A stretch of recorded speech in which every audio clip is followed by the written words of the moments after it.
Hello everyone and welcome to this video. So देखो, आपके जो बोर्ड्स के एग्जाम है वो ऑलमोस्ट ओवर हो चुके हैं। कुछ एक दो सब्जेक्ट का आपका जो है वो एग्जाम बचता है। आपके 10th क्लास के भी और 12th क्लास के भी जो बोर्ड के एग्जाम है वो ओवर हो चुके हैं। आप अपना एग्जाम दे के आते हो। एग्जाम देने के बाद आपको आइडिया हो जाता है कि मैंने कितने मार्क्स का अटेम्प्ट किया है, मेरे कितने मार्क्स आ सकते हैं, या फिर मैं इस सब्जेक्ट में फेल होने वाला हूं, या फिर मैं सब्जेक्ट में क्लियरली पास हूं। ये आपको मतलब की चीजें पता चल जाती है। बट फिर भी जो मेन चीज क्लैरिफिकेशन होता है वो आपका रिजल्ट आने के बाद ही होता है। वैसे तो जो सीबीएसई का रिजल्ट आएगा उसमें भी काफी टाइम है। अभी तो आपके एग्जाम चल ही रहे हैं, फिर चेकिंग होगी, फिर आपका रिजल्ट आएगा। तो अभी आप ये नहीं कह सकते कि आप किसी सब्जेक्ट में फेल है, या फिर आपकी किसी सब्जेक्ट में कंपार्टमेंट आएगी, या फिर आप किस सब्जेक्ट में क्लियरली पास है। बट फिर भी ये वीडियो मैं बना रहा हूं स्पेशली आपके कंपार्टमेंट जो एग्जाम होते हैं उनसे रिलेटेड। आपकी मतलब कंपार्टमेंट एग्जाम आपके किस तरीके से होते हैं, कब उनके फॉर्म आते हैं, कितनी फीस रहती है, आप कितने सब्जेक्ट में कंपार्टमेंट दे सकते हो, उन सबसे रिलेटेड मींस कंपार्टमेंट से रिलेटेड जितनी भी आपको इन्फॉर्मेशन पता होनी चाहिए वो इस वीडियो में आपको बताने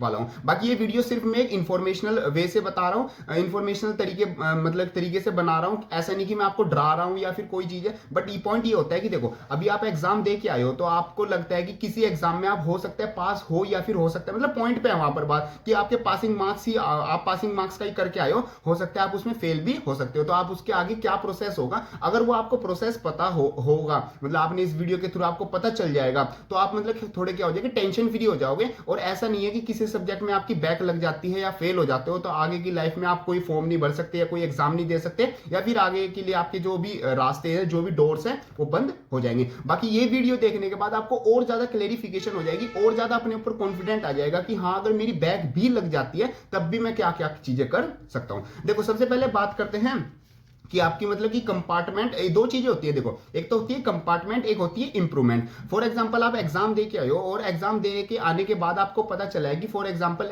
पास होने के लिए आपको वहां पर 23 मार्क्स चाहिए थे। तो आप क्या करके आए हो, अराउंड 25-26 मार्क्स का ही एग्जाम करके आए हो, और वहां पर आपके चांसेस है कि आप फेल हो सकते हो, या फिर आपका ऐसा किया 25 मार्क्स तो बहुत ज्यादा कम है, मेरे को तो मतलब ज्यादा स्कोर करना है ताकि मैं किसी एग्जाम में, जैसे फॉर एग्जांपल जो जेई का एग्जाम्स होता है, वहां पर आपको क्या है, मिनिमम 75% मार्क्स चाहिए होते हैं आपके 12th क्लास के बोर्ड में। तो यहां पर आपकी दो चीजें आती हैं। सबसे पहले आपकी आती है कंपार्टमेंट, दूसरी आपकी आती है इंप्रूवमेंट। तो आप 12th क्लास में किसी भी एक सब्जेक्ट में और 10th क्लास के किसी भी दो सब्जेक्ट्स में आप क्या कर सकते हो, इंप्रूवमेंट साथ साथ कंपार्टमेंट भी दे सकते हो। एक तो हो गया आप प्रॉपर किसी भी मतलब कि किसी सब्जेक्ट में प्रॉपर फेल हो गए, वहां पर आपकी जो पासिंग मार्क्स थे वो आपसे नहीं ला पाए 10th में और 12th में। आप ध्यान रखना, एक चीज आप नोट कर लो कि 12th में सिर्फ एक सब्जेक्ट में होगा ये, और 10th में आपके दो सब्जेक्ट में हो सकता है। कोई भी सब्जेक्ट हो सकते हैं। 12th में एक, और जो आपके 10th है उसमें दो सब्जेक्ट। अब बात सुनो, फॉर एग्जांपल आप क्या हो गए, प्रॉपर फेल हो गए, मतलब कि एक सब्जेक्ट में 12th में प्रॉपर आपके पासिंग मार्क्स नहीं आए, और 10th में आपके प्रॉपर दो सब्जेक्ट में आपके क्या पासिंग मार्क्स नहीं आया, प्रॉपर फेल हो,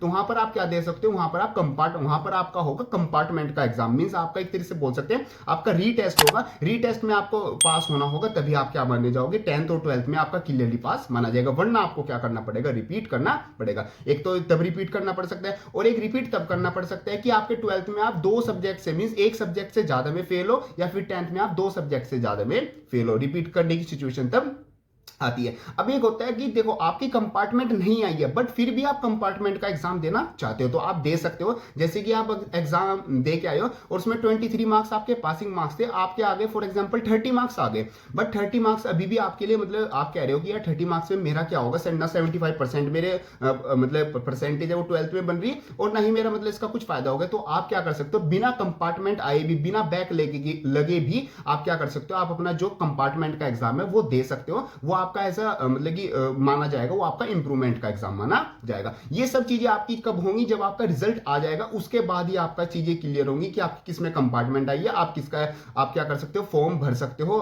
कंपार्टमेंट का या फिर नहीं। और ये सब चीजें आपकी स्कूल वाले ही कराएंगे। आपका जब रिजल्ट आ जाएगा, अगर आपकी बैक लगती है तो आप आराम से स्कूल चले जाना, स्कूल वाले सब कुछ आराम से कराएंगे। बाकी बिल्कुल टेंशन मत लेना, सबसे बड़ी बात यह, क्योंकि अगर बैक लग भी गई तब भी आपके पास बहुत सारे ऑप्शन होते हैं। आप अपना कंपार्टमेंट का या फिर इंप्रूवमेंट का एग्जाम दो और चीजें स्मूथली दोबारा से चलने लगती है। ठीक है, पॉइंट सबसे पहले आप कंपार्टमेंट वर्सेस इंप्रूवमेंट क्लियर हो गया होगा। सेकंड आपके 12th के लिए एक सब्जेक्ट होता है और 10th के लिए आपके 2 सब्जेक्ट में होते हैं। और जो कंपार्टमेंट की फीस रहती है वो बेसिकली आपकी 300 आपके पर सब्जेक्ट रहती है। 12th में आपका एक ही सब्जेक्ट है तो 300 आपको देने होंगे। 10th में आपके अगर आप 2 सब्जेक्ट में इंप्रूवमेंट या फिर कंपार्टमेंट देना चाहते हो तो आप सिंपली क्या कर सकते हो, 300 पर सब्जेक्ट आप पे करोगे। ये आपका जो काम होता है ये cbse.gov.in वेबसाइट्स पर आपके जो फॉर्म्स आते हैं और जो भी सब चीजें आती है वहां पर आती है। बाकी जब आपका रिजल्ट आ जाएगा उसके बाद ये चीजें स्टार्ट होंगी। बाकी ये वीडियो अभी मैं बना रहा हूं, अभी तो बहुत ज्यादा मतलब कि अभी तो रिजल्ट भी नहीं आया, अभी तो एक तरीके से एग्जाम भी नहीं हुए हैं। अगर कुछ चेंज आता है इसकी वेबसाइट में कुछ भी अपडेट आता है वो मैं आपको वीडियो के थ्रू बता दूंगा। तो उसके लिए चैनल को सब्सक्राइब करके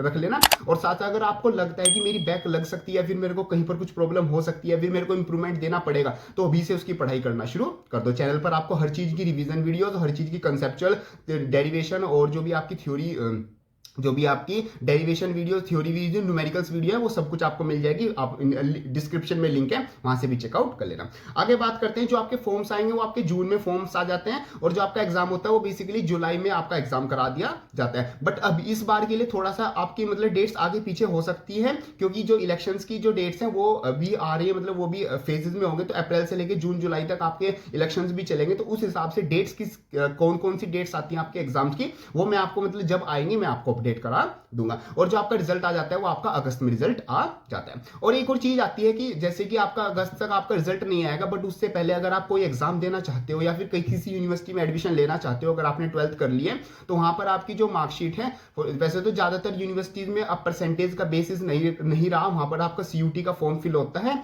और उसके थ्रू आपके उसके मार्क्स के उसके कट ऑफ के थ्रू आपका एडमिशन हो जाता है। बट फिर भी जैसे जेई जैसा एग्जाम है वहां पर आपकी मिनिमम 75% मांगी जाती है, तो वहां पर आप क्या कर सकते हो, वहां पर एक अंडरटेकिंग लगा सकते हो और साथ साथ आपकी जो पुरानी मार्कशीट है जिसमें आपके 75% मार्क्स से अगर कम आए तो वो अगर वो भी लगा दोगे तो भी काम चल जाएगा। जैसे जोसा की जब आपकी काउंसलिंग होती है उसके टाइम आप अपनी पुरानी मार्कशीट जिसमें आपके 75% से मार्क्स कम आए अगर वो भी लगा दोगे तो भी चल जाएगा। बट जब आपका एडमिशन हो जाता है और जब आपको फिजिकल आपको डॉक्यूमेंट सबमिट करने होते हैं अपने कॉलेज में जाके, जिस भी आप NIT IIT जिसमें भी आप जिस भी कॉलेज में जाते हो अपने रेस्पेक्टिव कॉलेज में, वहां पर आपको जब आपको क्या करना है, फिजिकल डॉक्यूमेंट दिखाने हैं, वहां पर आपको 75% से जो अबव वाली जो आपकी नई इंप्रूवमेंट देने के बाद, कंपार्टमेंट देने के बाद जो मार्कशीट आती है वो आपको दिखानी होती है। उसके लिए आप क्या लगा सकते हो, अंडरटेकिंग लगा देंगे। मतलब ये जो एग्जाम्स जो भी एजेंसीज होती हैं वो उसको एक्सेप्ट करती है कि आप अंडरटेकिंग लगा दो। जब आपका जो ओरिजिनल मार्कशीट है, जब आप कंपार्टमेंट इंप्रूवमेंट का एग्जाम देने का रिजल्ट के बाद जो मार्कशीट आ जाएगी वो आप जब लगाओगे तो हम उसको मान लेंगे। तो ये सब रिलेटेड आपके कुछ अपडेट्स आ जाते हैं एक तरीके से कंपार्टमेंट एग्जाम से रिलेटेड। ये वीडियो आपके लिए एक इन्फॉर्मेशनल वीडियो है, ताकि अगर आप अभी बोर्ड के एग्जाम दे के आए हो और आपको डाउट है मैं पास होऊंगा फेल, तो आपके दिमाग में थोड़ा क्लैरिफिकेशन आ जाएगा कि अगर मैं फेल भी हो गया तो ये मेरे को काम करने हैं। देखो एक हल्का सा समरी दे देता हूं, अगर आप किसी सब्जेक्ट में लग रहा है आपको फेल हो गए या फिर हो सकते हो तो अभी से उसका पढ़ना स्टार्ट कर दो। साथ साथ अगर हो भी जाते हो तो कोई टेंशन की बात नहीं है, आपके जून में फॉर्म आ जाएंगे, आप फॉर्म फिलअप कर देना। 12th वालों के लिए एक सब्जेक्ट, 10th वालों के लिए 2 सब्जेक्ट, फॉर्म फिलअप कर देना, आपका सिंपल एग्जाम हो जाएगा और आपका अगस्त तक आपका रिजल्ट आ जाएगा और आपकी एक नई मार्कशीट आपको मिलकर बन जाएगी। इस तरीके से चीजें आती है। फिर भी अगर आपका कंपार्टमेंट से रिलेटेड अगर कोई डाउट आता है, कंपार्टमेंट इंप्रूवमेंट या पूरे इस मतलब सिनेरियो से रिलेटेड अगर आपका कोई डाउट आता है तो आप उसको कमेंट बॉक्स में लिख सकते हो या फिर मेरे को इंस्टाग्राम पर मैसेज कर सकते हो, या फिर जहां पर भी आप मेरे को कॉन्टैक्ट मेल नंबर या किसी भी के थ्रू कॉन्टैक्ट कर सकते हो, मेरे को वहां पर मैसेज कर देना, आपका डाउट मैं वहां पर क्लियर कर दूंगा। बाकी और भी जो भी आपके लिए स्टडी मटेरियल मतलब जो आपके लिए हेल्पफुल कंटेंट है वो सब चैनल पर अपलोडेड है, उन सबका लिंक आपको डिस्क्रिप्शन में मिल जाएगा, वहां से चेकआउट कर लेना। बाकी मिलते हैं अपनी नेक्स्ट वीडियो में। एंड यस, चैनल को सब्सक्राइब जरूर कर देना और इस वीडियो को लाइक जरूर कर देना। और मेनली जिस आपको जो लगता है कि किसी बच्चे की बैक अगर लग रही है तो उसको ये वाली वीडियो जरूर भेज देना, ताकि उसको थोड़ी सी टेंशन कम हो। और मतलब हमें ऐसे बच्चों की थोड़ा एक हेल्पिंग नेचर रखना चाहिए इन ऐसे बच्चों के लिए, क्योंकि क्या होता है अब भाई किसी की भी बैक लग रही है, फिर किसी को भी कुछ डाउट आ रहा है ना इस चीज में, तो उसको एक टेंशन बनी रहती है। बट ये वीडियो देखने के बाद उसकी थोड़ी टेंशन कम हो जाएगी। तो ये वीडियो उस टाइप के बच्चों को जरूर शेयर कर देना। सो मिलते हैं अपनी नेक्स्ट वीडियो, तब तक के लिए थैंक यू।